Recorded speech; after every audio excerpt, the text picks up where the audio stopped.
want to focus more on our amazing panelists here. But let's go back to the relations between both our nations. Relations between the Arab world and Africa go back centuries. It is a relationship rooted in shared history, similar cultures, and geographical proximity. But today, we are at the cusp of what may be the golden investment and economic ties between our two regions. Last November, we had witnessed the inaugural Saudi African Summit, which was attended by more than 50 countries, and the Saudi Arab African Economic Conference in Riyadh. The kingdom intends to invest more than $25 billion in Africa by 2030 and give a further $5 billion in development aid. Against this very upbeat backdrop, it is my pleasure to welcome to this panel His Excellency Mr. Nguesso, Minister of International Cooperation and Promotion of Public and Private Partnerships of the Republic of Congo. Thank you, Congo. Thank you so much for being here, Your Excellency. Thank you for hosting me. And Ms. Botumelo Musako, Chief Executive Officer of the Development Bank of the Southern Africa or of South Africa. Southern Africa Development Bank of Southern Africa. Yes. Such a pleasure to have you here. Thank you.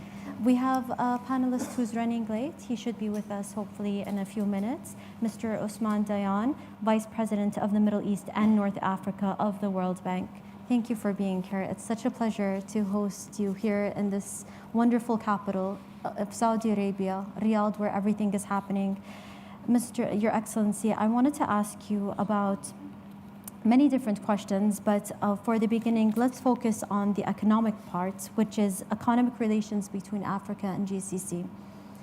They're poised for significant growth, obviously, with everything that's happening, and are driven by mutual interests and diversification, investment, and sustainable development. Do you see it as a partnership of equals given their different strengths? Good morning again, and thank you for inviting me today and for hosting me. First of all, I would like to say in Central Africa and also in West Africa, we used to have the economic relation between our countries in general with some countries like France and sometimes Great Britain, United States. And now we try to build a new cooperation with the countries of GCC, and I think most of the government in Central Africa, in West Africa, are very glad now to establish this type of cooperation. And I think most of the government would like to strengthen this type of cooperation. That's why we're working very hard to try to find some investor to support our project in Africa, and I think it's a good opportunity. It's a good position today to start to work in this type of cooperation with Saudi Arabia, with UAE, Qatar, Oman, Bahrain, all of these countries. I think they can help us. Some countries to develop their economy, to develop the project, to develop also infrastructure. And I think we are not looking for to have an equal economy, but we would like to build some bridges to put the partnership between our countries. And it's one of my tasks, because I'm in charge of international cooperation and also to promote the public and private partnership. Amazing. Ms. Musako, I would like to ask you, in what fields and parts of Southern Africa do you see investment and development aid flowing in from GCC in search of the largest returns? If you look at the history of GCC, and for instance, the African Union, they were both founded on the same day at different times. This year, I think the GCC is 43 and African Union is 61st. So they were both founded on Africa Day. And you could say that's a bit of it's not really a coincidence, but it's really an indication of the strong partnerships that have evolved in both regions over time. Let's start with trade.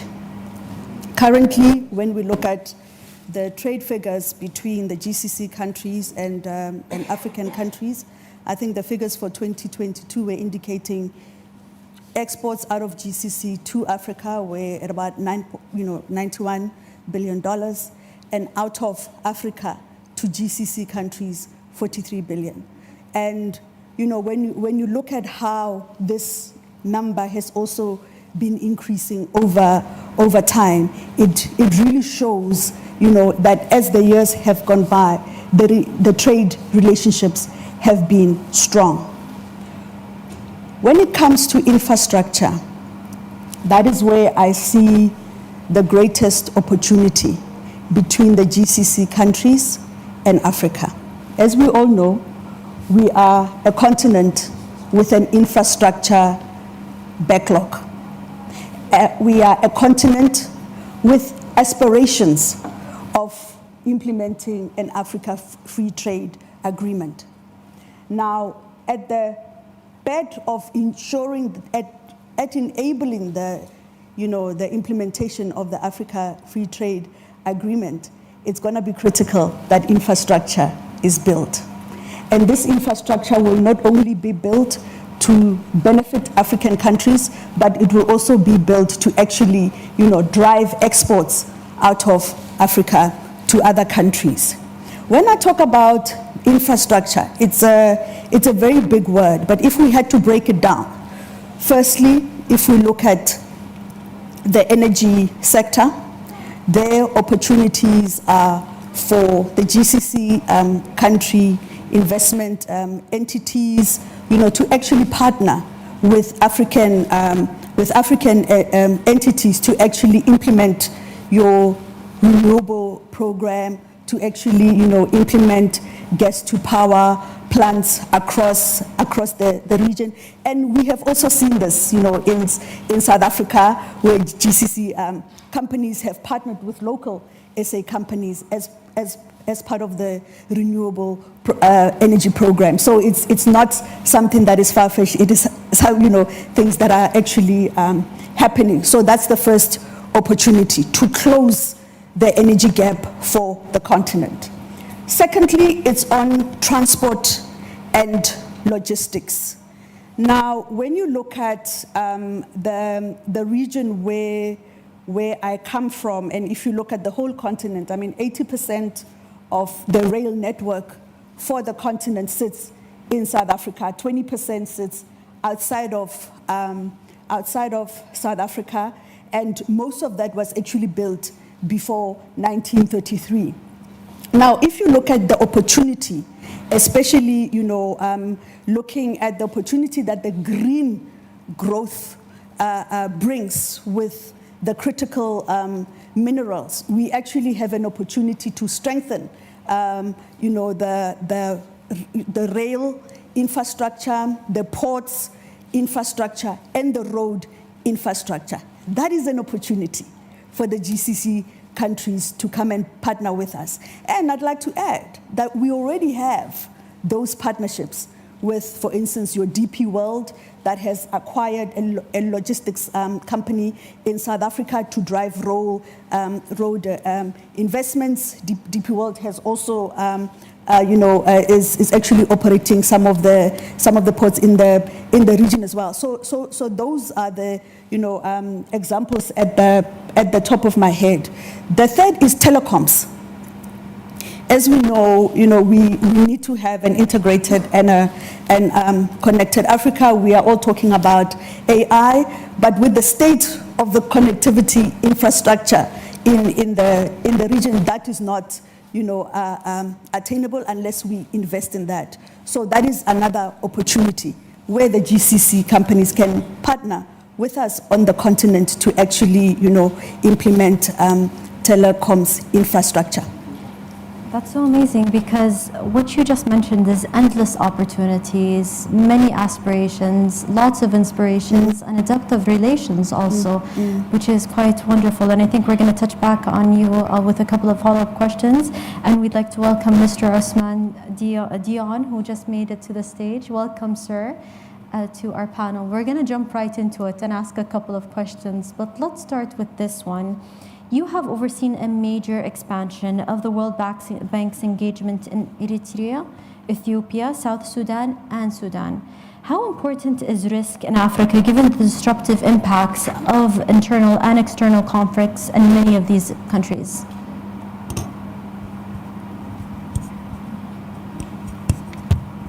Thank you. Can I speak with this microphone? Please go ahead, sir. Thank you. Thank you very much, and a very good afternoon, everyone.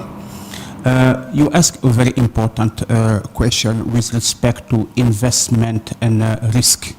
And when you see that expansion, how to make sure that the notion of risk is being properly managed going forward. Let's face it, when you have conflict, when you have the impact of climate change, when you have all the shocks happening, necessarily that is not the big friend of private sector and FDIs. And I believe that path of instability is sometimes what drives also the narrative why investment can be risky. But there is also a way through which, de-risking those investments become fundamentally important. And I do believe that within a context of fragility, it's still possible to do business. You need to understand the risk and you need to know how to manage the risk going forward. And this is something which we have been working on. The strategy of the World Bank Group has been always to remain engaged, even in fragile and conflict areas. So there are some elements which I think are fundamentally important, nevertheless, to bear in mind. One is really consider understanding what are the risks which underpin how business can be really developed going forward. And here, the World Bank has, if you take, for example, IDA, what we have been trying to do at the World Bank Group is when, for example, is how to de-risk investment. How to make sure that, there are investment being done in order to enable the private sector to be, to be able, to come in, including on some public investment, first. Second is we use our International Finance Corporation instrument, IFC, in order to make sure that we can crowd in private sector. And the third is currently to use MIGA, which is our guarantee branch, in order to also help de-risk. So there are different instruments and products which can be packaged in order to help de-risk, the investment in those areas. And this is somehow what have driven the expansion of the portfolio which you were referring on some of those countries, such as Ethiopia, South Sudan, and to some extent until recently Sudan, among others. But there is a fundamental aspect which I want to end up with, which is ultimately, peace and stability is fundamentally important. Unless you reach that benchmark, that notion of risk, even if the investment are there, are still high risk. And this is one element which I believe African countries in many ways need to see: the notion of fragility, the notion of climate-induced shock, and the notion of conflict. How to work with those different fronts in order to make sure that there is predictability with respect to how investment can come in mass in the continent. Words of wisdom. I think absolutely right. Stability is where high risk, where big investors go when there's stability, when they know that there's safety in their investments. And as you said, risk management is also at the top priority of all of those. So it's the way forward, not only in Africa, but I believe across the whole world, actually. Thank you so much, Mr. Your Excellency. I want to say it's such an honor to have you with us. We have lots of questions, but we're going to keep them short so the audience can give time for them to ask a couple of questions as well. How do you see the public and private sectors of the Republic of Congo, in particular, capitalizing on the new era of trade and investment between Africa and the GCC countries? Thank you. My co-panelist, Mrs. Mosako, talk about some critical points. And I would like to make a quick stop and to focus on maybe two of them. The first one will be energy, because she talked about the lack of energy in our continent. And the second one, I would like to talk about the infrastructure and to talk about some roads. Just to say, I think the African continent is maybe the only continent in the world where people living without energy. And when you talk about development, you talk about projects in public and private partnership to attract some investor, I think you need to have energy. Specifically in my country, Republic of Congo, we have water everywhere. Everywhere in the country, we have water. And that's why we would like today to say to the investor of the country of GCC to build this type of partnership, because now we have a big program to build some hydroelectric dam. And there is this type of project in DRC, for example. We have the big dam called Inga. This only dam can give energy, I think, at least for more than half of all the African countries in the continent. Only one dam. It's quite impressive. Yes, it's impressive. If we can have this opportunity to do this project for Africa, I think it will be amazing. In our country, in Republic of Congo, we have another big dam that also we can make, is Sunda. Is a big dam that we can also build for giving energy for industry, for domestic problem. And I think we have another one.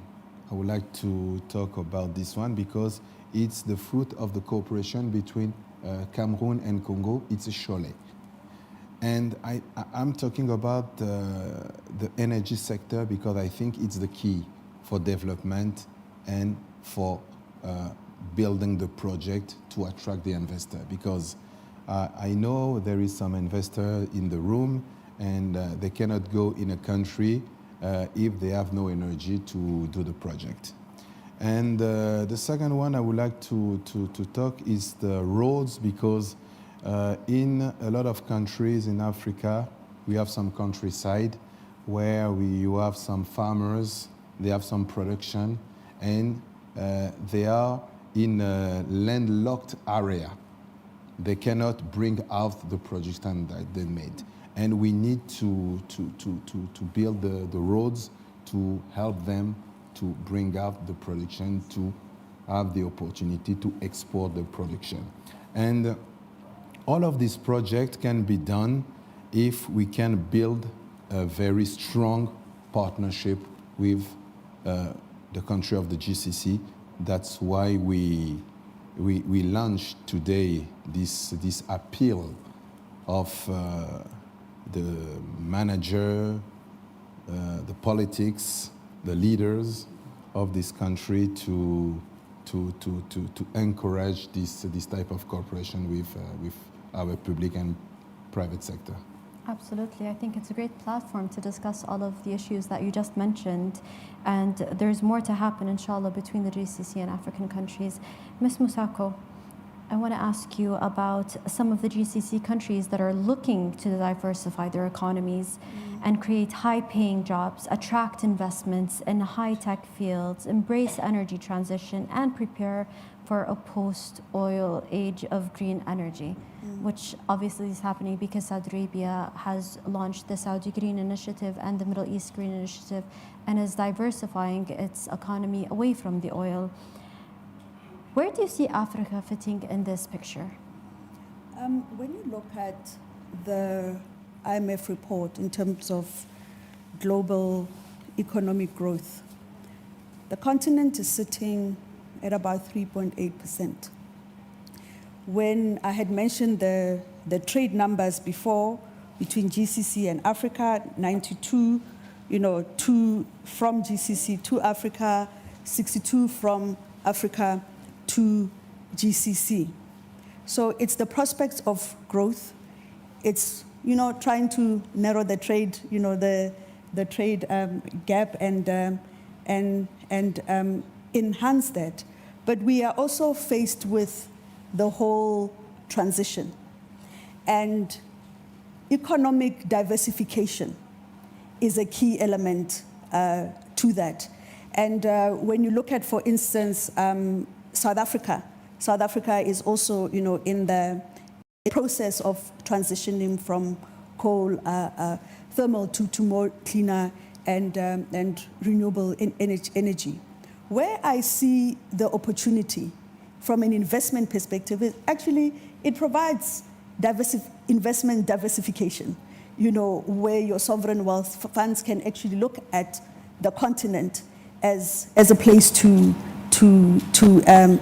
invest from a geographical diversification perspective, and also looking at the infrastructure, the returns of, on infrastructure projects on the continent. So that's where I really see, the opportunities there. Another thing as well is, actually collaborating and looking at how to grow the agribusiness on the continent as well. That's another opportunity that is there. It's the elements that will then ensure that the GCC and the continent enhances the food security. So investment in agriculture is also very, very, critical, and a sector diversification that the GCC can actually look into in terms of investing on the continent. I've touched on energy, to then say what are those. I mean, there's lots of opportunities in energy. I've already mentioned wind farms. I've already mentioned solar. My brother touched on hydro. We sit with steam in the Kenya region as well, and so there are lots of opportunities. But when you look at also, there's a lot of rural communities in the region, and sometimes it's going to be challenging to invest in grids to actually reach those regions as well. So partnering on issues around technology, what technologies we both invest in, so that we can actually provide energy access. The president of the World Bank declared last week, at the spring meetings, that we wanted to narrow, because there's 600 million Africans without access, and he's saying let's go and just half it to 300. And I know that we can even do much more than that. And I think partnering with the sovereign wealth funds with funding from the GCC actually provides the capital that is required to do this. And I do know that it's not only commercial capital that's required, it's also concession funding that's required, it's grant funding that's required to implement some of these solutions. But Africa is a land of opportunity. You know, we can talk about our challenges, we can talk about the risks, but you know, in those challenges, in those risks lies a lot of opportunity, and it's really, I mean, I'm passionate about the continent. It's my continent, and I would really, you know, encourage, you know, those relationships that we can foster together. And in the transition, you know, the GCC and Africa have always been equal partners. You know, in that when we are around the room, I see you, you see me.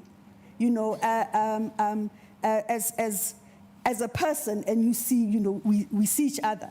And that is why, you know, when we are at the table, it's equal partners, and that's why we have managed to build these strong relationships over time. And that also will, as you know, that collaboration will also, you know, encourage us to build, and you know, the frameworks that are required for this transition. You know, to then say, looking at our the complexities of our, you know, economies, how do we define it for ourselves? You know, what does E mean for us? What does S mean for us? What does G mean for us? Because we, you know, we have unique economies, and there we can really share ideas on, you know, even what standards we need to develop together, so that we can, you know, enable investment between our countries. Thank you. Thank you. So enabling investments between our two continents is key The to two going continents, forward. yes, yeah. Absolutely. Mr. Usman, I wanted to ask you if you could identify some areas that GCC investors and development aid providers should focus on based on your experiences and the need of African people, and also the capacity for absorption of investment in aid. Thank you. And I would echo what my sister was saying. Africa is a land of opportunities, and really it is. But let me start with some facts, because I think sometimes numbers are important. And if you look at the GCCs and the African continent, at the narrowest point between the two, it is almost 26 kilometers. That is the Strait of Bab el-Mandeb. That is somehow less than running a marathon, right? Which means that geographically, we could be quite close. If you look at it in terms of investment, in 2023, the GCC's countries pledged almost 53 billion US dollars to Africa in terms of FDIs. But most importantly, when you look at in terms of the ranking of currently those who are investing in Africa, some of the GCC's countries are ranked among the 5-1 in the continent. Now, the reality is currently by 2035, we're gonna have 430 million young Africans coming in the labor markets. But if the current policies are not changing, we will be only able to supply jobs to 100 million. This is what I would say the potential for demographic dividends or demographic liability, which we will have, you know, to deal with. And this morning, when the Saudi minister was referring to opportunities and responsibilities, this is where I do see currently the GCC's countries being able really to be part of what will be the future of that relationship in terms of partnership first. And talking about areas, my brother and my sister's panelists referred already to infrastructure, whether it is on the renewable, whether it is on transport, logistics, etc. But let me just add a few other areas which I believe will be fundamentally important on this partnership. One is currently, for example, related, you know, to agriculture. Nowhere in the world today you will find much more arable land and the potential to further expand agriculture than in Africa. This is a great opportunity, especially in a context where we are talking about climate shocks and we are talking about food insecurity. Second is because of those numbers of jobs which are being created. I see the investment coming from the GCC's countries to be investment which add value, which currently can create jobs and quality jobs. And that can be done also through investment, but also partnership. Take, for example, a sector which creates massive jobs, especially for young people. And I'm insisting in young people because this is where the future of Africa is. This is also somehow the future of the GCCs are. And the future of Africa and the GCCs are linked. They are linked. Tourism. This is an area where I think there's still massive potential for investment to be done. And if there is a value added in terms of how the GCCs, investors, can partner with African countries, I think there is a huge potential there. So beyond agriculture and horticulture, tourism is an extremely important one. Take logistics, transport and logistics. And I'm insisting on the logistics simply because of the ACFTA, the Africa Continental Free Trade Agreement, which is currently, if it is being properly implemented, is going to unleash a huge potential of opportunities on trade within Africa, but also between Africa and the GCC's countries. This offers a fundamentally important other areas for investment going forward. And the last but not the least, which I wanted really to insist, is on human capital, on people, on education, on skills. And here I do see really a transfer of knowledge and competencies. We should not see the GCCs as just money providers. I think their history has shown, in terms of governance, in terms of leapfrogging for innovation, for technologies, for skills, there will be also a possibility of some kind of outbound knowledge from the GCC's countries to Africa. Now, when you package all of this, it gives us, I think, a very strong framework for partnership, where multilateral institutions like the World Bank, like the Islamic Development Bank, can also work with private sector from the GCCs on putting it together. Because at the end of the day, we're talking about here real money. Amount of resources which cannot be public, neither from government nor from multilateral. So the role of the private sector, especially for the GCCs, is going to be fundamentally important. So bringing it together into a partnership, into a platform, is going to be extremely important. Thank you so much, Mr. Osman. Your Excellency, I want to move to you. I know we've already spoken about the green transition, the dams that are available, but let's go deeper and ask about the scope for development of infrastructure and energy facilities, including green energy, and Africa is enormous. You've just mentioned that impressive dam that's there. And if you could possibly point out some specific investment opportunities in the continent that would help the GCC. Thank you for your question, and seeing the time is running out very quickly, and I would like to take one sector, okay, to have a specific scope. And my brother, Mr. John, just talked about a few minutes ago of this sector. He talked about food security. I think food security is very important, and that's why in my country we have built a national development plan for 5 years, and on the top of the list of the project of the sector that we need to develop, and that's why I would like to ask to the country of the GCC to talk about this aspect of food security. It's agriculture. I think it's the main problem that we need to focus on in Africa. It's food security. That's why I would like to take one example. In my country, in Republic of Congo, I think we must be the one of, or maybe the only country we have at the same place, located at the same place.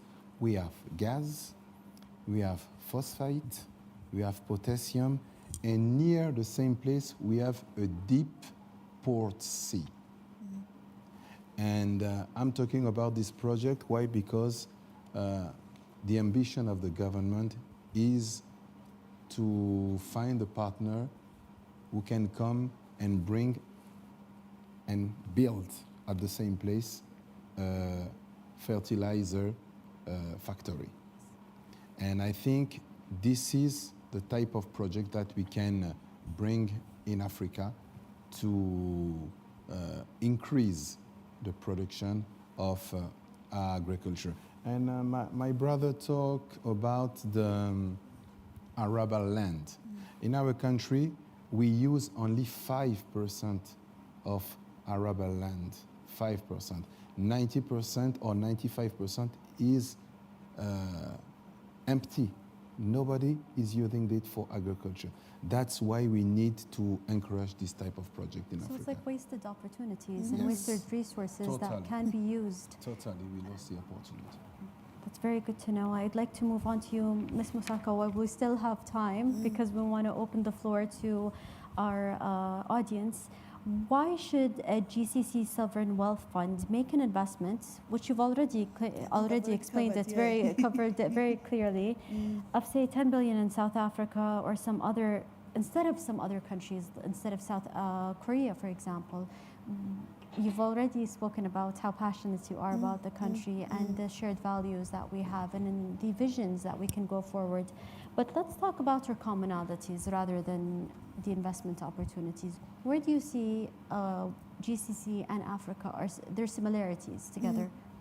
I think when you look at the oil-producing countries on our continent, and GCC countries being oil-producing as well, I see opportunities there around aligning on the transition journey, and as I had said before, on the ESG frameworks impacting that as well. So I see collaboration there in terms of frameworks.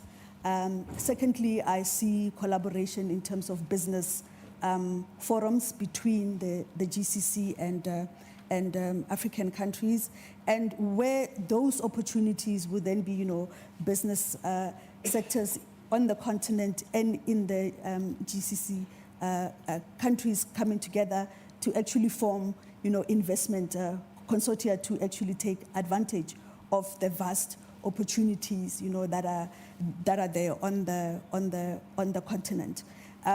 Thirdly, I think my brother has definitely, touched on it, issues around, collaborating on research and development, technology, transfer and commercialization opportunities, that are there as well. And on the skills, element, I mean, we do know that the GCC countries have been an opportunity for African skills, especially in the medical field, to move to the GCC countries, and we've seen that over the years. And I think now with the creation of new industries that are coming up as we all diversify our economies, I think is going to be critical around looking at the human capital development frameworks and how we actually create systems within our economies to build on these new skills that are required. My brother already mentioned the development, demographic dividend. I would say it's a dividend, to then say how do we, as GCC and Africa, capitalize on that going forward. And lastly, is collaboration on urban development. We have an aspiration of building smart, climate resilient African cities. And I think that's where I see us collaborating as well, to then say with the urbanization that is actually happening in our economies, how do we collaborate, in terms of governance structures, in terms of, systems, in terms of, investment opportunities, learnings in actually building smart, climate resilient cities. Thank you. Thank you so much. Mr. Osman, I would love to hear your thoughts on collaboration between the GCC and Africa and where you think they would work best together. Collaboration is currently, I think, one of those elements which just Africa and the GCC's countries, I believe historically for many reasons have embraced. But I believe it is currently time to bring it, to new heights. And those new heights on collaboration is, I would say, it's from people to people, from government to government in terms of institutions, but also from investors to investors, from private sector to private sector. And I believe that can really provide an extremely strong framework on the way the complementarities, the integration between the two parts of the Red Sea can work better together going forward. And I see it from the perspective of a win-win. What is good for the GCCs somehow is good for Africa. But what is good for Africa is also good for the GCCs. We need now to chart properly what are those opportunities, where are those wins, how we can accelerate them for the benefits of our economies, for the integration of our economies, and ultimately how our people can really reach the benefits of such collaboration. And it is something which I strongly believe is on our reach. And multilateral institutions have a role to play here, no doubt about it. But it is also important, and I want really to end with where I started, is that the reforms which need to be done are being done properly so that investment can find a way through which they can prosper. It is extremely important within those reforms to see also how peace and stability can contribute of enhancing the confidence of investors so that that win-win can be further expanded. Thank you so much. I'm going to open the floor to ladies and gentlemen, please. Hello, my name's Josh Whale. I'm the CEO and founder of Ampersand. We're an e-mobility startup based in Rwanda and Kenya. I'd also like to ask, because we've talked a lot about really critical climate tech, big infrastructure, renewable wind, food security, big hydro. But there's also a big shortfall in venture capital for homegrown climate tech developed in Africa. It's not just about bringing technology from the GCC countries.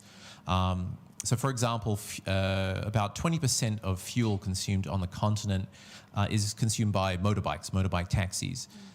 We've developed a system of electric motorcycles that costs 40% less to operate than fuel. So that's about savings of several $billions a year. The equivalent of just 1 year of those savings is the entire capital need to make every motorcycle on the continent electric. And but there's a real shortfall in venture capital for all kinds of different great climate tech investments across the continent. There's a big cold winter of venture capital out there. And obviously the GCC countries know energy. They export most of that fuel that's currently consumed on the continent. So I would suggest there's a fantastic opportunity there as well. And I'd welcome anybody who'd like to comment further. Thank you. Thank you so much. I believe we also have a comment from the Minister of Djibouti, if he's with us here right now. Yes, Your Excellency. Thank you for giving me the opportunity. I'm Ilyas Dawale, Minister of Economy and Finance from Djibouti. And my brother Usman was talking about the nearest point of connecting GCC to Africa, which is actually Djibouti at the Bab el-Mandab. And it's actually 22 kilometers away from each other. So Africa to Arabia are only distanced from the 22 kilometers. I would emphasize from another perspective in terms of security, including And I like it, the message of the minister of, from Saudi Arabia this morning when it comes to building on the opportunities existing into the two continents, as well as in the solidarity and responsibility. And actually, Djibouti is facing a very serious migration issue, and mainly related to the climate and instability from the other side of the Red Sea. And we are observing minimum of 12,000 population migrant crossing Djibouti toward Arabia, toward GCC. And of course, transit point being in Yemen. So we are talking about demographic liability. That liability is not only within Africa continent. It's also going to be a liability to GCC countries, as well as it's already in other European continent when it's come to the north part of Africa. And so developing prosperity together will make much more sense. And here, what we observed from Djibouti is GCC's investors are much more risk takers, and they have better understanding on the challenge they might face. It's up to the respective government, because Africa is how you call it? It's plural. We have multiple Africas. It's not one Africa. So we need to build ourselves proper conditions in terms of policies as well as governance, but most importantly, stability and peace will make the difference. If we have much more investment in Djibouti, it's because we are one of the most stable places in the Horn of Africa. Horn of Africa and GCC are not different from geopolitical perspective too. So opportunities exist. I would emphasize, in order to take advantage of the huge opportunity Minister Ngesu was explaining earlier, and opportunities are everywhere in Africa. So what all we need is how to connect when it comes to internal and continental connectivity at regional level and in state level. So we would really make it much more better and fruitful for both of the different regions, and GCC and Africa. I see bright days ahead of us, but it's all about how best, including international community, can really fix where we are having shortage. This is my message too. Thank you so much, Your Excellency. Thank you so much to our amazing panelists for being here. It was such a lovely talk. Thank you so much. Thank you.